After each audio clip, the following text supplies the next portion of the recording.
My name is Lisa. I'm 25 years old and work as an administrative assistant in a mid-sized company. I was born out of my father's affair. Until I was 5, I didn't know this. I was raised thinking that my father's legal wife, Sarah, who was my primary caregiver, was my real mother.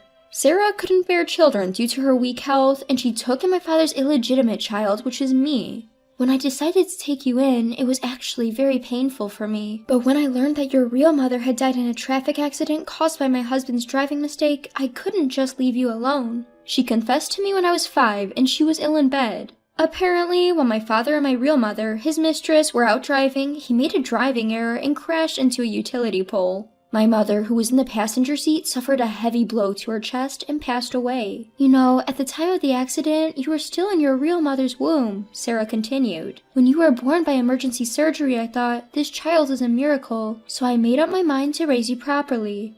Your grandparents wanted to take you in, but I firmly stated that I would raise you. At that time, I was only 5 years old.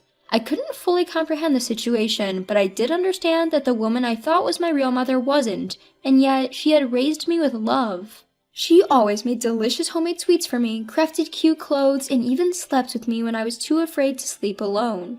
I dearly loved Sarah. When Sarah passed away, I, still 5 years old, was entrusted to the care of my biological maternal grandparents. Later, my grandmother told me that my father had been having an affair with a woman named Carol for several years. When Sarah passed away, she quickly moved in and apparently told my father to abandon me. Perhaps I was a burden to my father because he pushed me off onto my real grandparents. At first, it was nerve-wracking for me to meet my grandparents as they were strangers to me. But my grandparents, who bore a striking resemblance to my real mother, took very good care of me. My father, who had acknowledged me as his child at birth and taken me in, seemed to have no interest in children at all, as I have no memories of him playing with me. On the other hand, my grandmother often said, "Lisa, you're such a good girl. Grandpa's so happy that you're his granddaughter," and he frequently brought me toys and sweets. My grandmother, like Sarah, was good at baking sweets, and she made anything I requested by hand. Her sweets looked and tasted quite different from Sarah's, and as a young child, I would selfishly say, "Grandma, I don't really like this." But my grandmother never scolded me. Instead, she smiled and said, "It's fun to know different tastes, isn't it?" What made me happiest was that they told me various things about my birth mother. My real mother met my father, the son of an executive at the company she worked at, while she was working. My father was a promising and competent individual, but he was known for his wild affairs with women. My mother, unfortunately, got caught up with it. When my father was proposed to marry Sarah, a well-bred young lady, my mother intended to break up with him. But my father would throw out cheesy lines like, "You're the only one I truly love," and during the course of our drawn-out relationship, I got pregnant. My mother, who was told by him, "I'll acknowledge the child, but I can't marry you," made a firm decision to break up and raise the child on her own. Apparently, they had this conversation in a car my father was driving, and he made a mistake, causing an accident. Lisa's mom was really an earnest and admirable daughter, but she was played and torn apart by that man. My grandmother seems really regretful when talking about it. "But you left us with a wonderful granddaughter named Lisa, so we have to be thankful for that." I think deep down, my grandmother hesitated to take me in, who had the blood of the man who had abandoned her precious daughter and took her life. But she never showed such feelings and loved me with all her heart.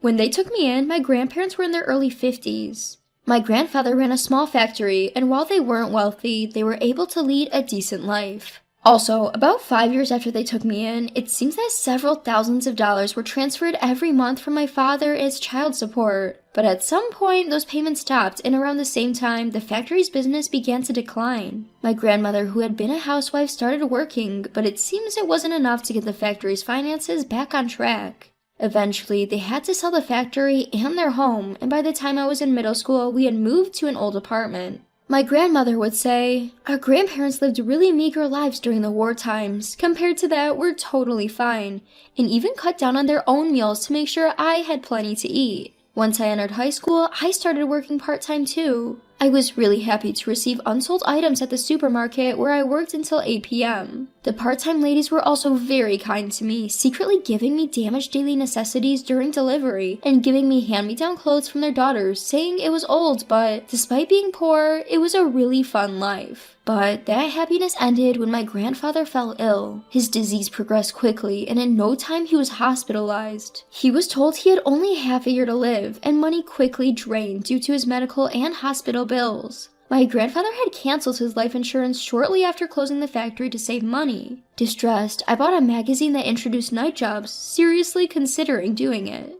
But when my grandmother found the magazine, she slaps my cheek while crying and saying, "I don't want money so badly that I would let Lisa do something like that," and I came to my senses. But what other methods were there? In the end, my grandmother bowed her head to all her relatives and arranged for the money, but I felt really pathetic for not being able to help at all. For a moment, I thought of relying on my father, but I wasn't told where my father was. I haven't had any contact since I parted ways with him when I was 5. And my grandparents should not have been in contact either. If only I knew the name of the company where my father worked, I could have ambushed him. But thinking about it, I only have memories up to the age of 5, so I wouldn't have recognized my father even if he walked in front of me. My grandfather passed away 6 months later. My grandmother and I had to downsize to a smaller and cheaper apartment. After graduating from high school, I started working around the clock. I worked as an office clerk during weekdays, a supermarket employee in the evenings, and a convenience store worker on the weekends. Sure, there were occasions when coworkers and fellow part-timers confessed their feelings for me, but I ended up calculating how much I could earn in the time I'd spend on a date. Perhaps it was because of the trauma of my father being a terrible man. I had a slight distrust of men, and I wasn't interested in dating anyone. My grandmother would often tell me with a warm smile, "Not all men are as bad as him. Even when I'm gone, I want you to be happy. I hope you find someone wonderful, but there's no need to rush." Time passed and I turned 25. I was still poor and without a boyfriend, but my life with my grandmother was peaceful. Out of the blue, we received a phone call intended for my grandmother. Making a strange face, my grandmother spoke into the phone. After she hung up, she turned to me and said softly, "Lisa, your dad passed away." Apparently, he had collapsed at work and passed away soon after. The woman who had called was my mother and father's old colleague. She was still working at the same company as my father and knew about me. She had taken the trouble to inform us. But honestly, I felt no shock at all. It doesn't really concern me, right? I mean, I'm adopted by you and Grandpa. I have no ties with that man. That's not entirely true. You'll understand when the matter of inheritance comes up. Inheritance? His? I don't want the money of the man who caused so much suffering to my biological and foster mothers. I swore to myself I would never accept it. A week ago, my father's last wife, Carol, called. Just as I had suspected, she brought up the subject of inheritance. "I didn't want to contact you, but one of my husband's colleagues told you about his death, so I had no choice but to call you because there's an issue with the inheritance." She began her spiel. In other words, if my mother's friend hadn't reached out, we wouldn't have known about my father's death, and Carol probably planned to keep all the inheritance. "Would you mind renouncing your right to the inheritance?" She began her cold, calculated speech. "I was the one who took care of him until the end, after all. You lived far away and did nothing. Don't you think you don't deserve it?" I heard that she had only cared for him for a few days after his heart attack. "Also, didn't he pay child support? That should be enough," she added. Actually, he was supposed to pay for 15 years, but stopped after only 5. "You're the one who was adopted into another family, right? You severed ties with my husband. Isn't it brazen of you to want to claim his money?" The more she spoke, the more I could feel her greed. I didn't want to talk to this money grubber any longer. I didn't want the money from the cruel, heartless man who had abandoned me. With that thought in mind, I answered her dismissively. "Okay, I already thought of him as a stranger." "Oh, thank goodness you've understood." The jubilant voice of Carol came from the receiver, but at the same time, my grandmother snatched the phone away and yelled into the mouthpiece. "You must be joking. We won't renounce anything. If you want to start trouble, we'll hire a lawyer and fight you." Wait, what? While I was still startled, my grandmother hung up the phone with a slam. "Grandma, why aren't we renouncing it?" Then my grandmother smiled sweetly and began to explain slowly. "That woman said you cut ties by going into adoption, didn't she? But that's not true. First, understand that you have the right to inherit the man's property." I didn't quite understand where she was going with this, but she continued. "You went through a regular adoption. That means your relationship with your previous parent doesn't end, even though you were adopted." Huh? Is that true? There are special adoptions and regular adoptions. In a special adoption, the relationship with the original parents is severed. However, in a regular adoption, the relationship continues, so you actually end up having two sets of parents, your original parents and your adoptive ones. When we were deciding whether to adopt you, we were torn. If we went with a regular adoption, you might have been obligated to take care of that man if he needed it. You wouldn't want that, would you? The man who abandoned my biological mother, who started an affair with my adoptive mother, Sarah, was still alive. I definitely wouldn't want to care for such a man.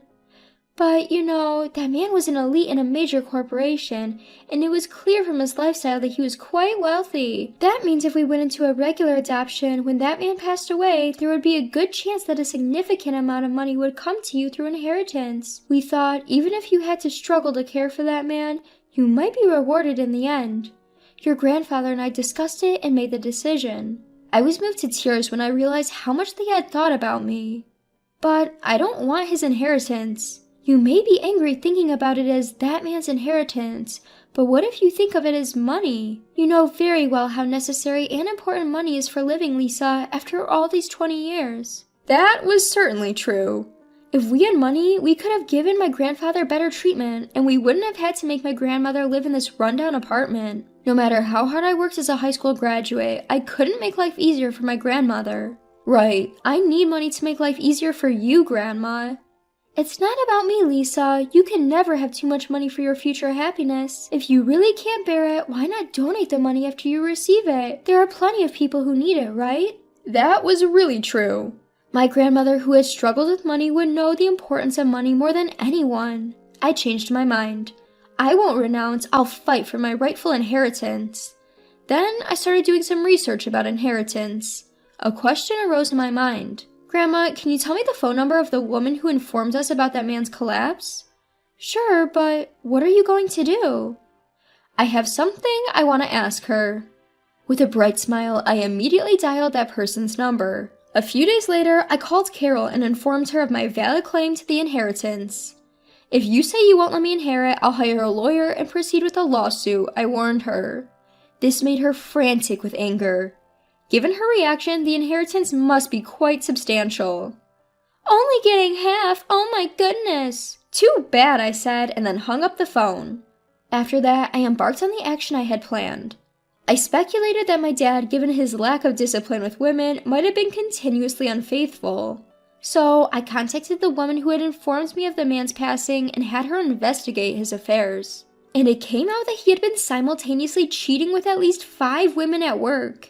2 of them, it seemed, had even been proposed to. So, I decided to have them claim compensation addressed to our late father. When compensation is claimed, if the person being claimed against has passed away, their heirs must pay it. This means in this case, Carol and I, as the heirs, are obligated to pay. The compensation claims from the 5 women will probably total nearly $20 million, so Carol's and my inheritance will each decrease by $10 million.